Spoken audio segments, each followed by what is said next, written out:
Әжетханада түкірге болмайды деп естіп едім, ақиретте алдынан шығады деп.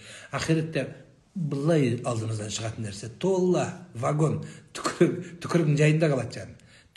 Осыны айтқандарға таң қалам да, неге намаз алдымнан шығады деп айтпайды, өсек айтқан шықпайды, адам өлтірген шықпайды, ұрлықтарың шықпайды, коррупция шықпайды, енемен жұлысқан шықпайды, қайнатпенмен расынас балдызбен төбелескен шықпайды, күйеуіңнің ақшасын ұрлап төркініңе берген, чүт өзіңе бір нәрсе қылып жаратып жіберген, қасты жылған шықпайды, тіліменің 2 метрің шықпайды, Назарбаев пен Тоқаевты жамандағаның шықпайды, неге түкірген шығады?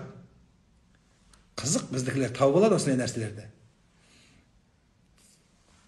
Ана айтатын нәрсе жоқ кезде дейді, адам көп сөйлейді дейді ғой. Тура сол сияқты. Бұл болмайтын, түкке тұрмайтын. Түкіре бер, маған десең қақыра бер. Бірақ ана потолокқа түкірме, стенаға түкірме, есікке түкірме, отырып алып.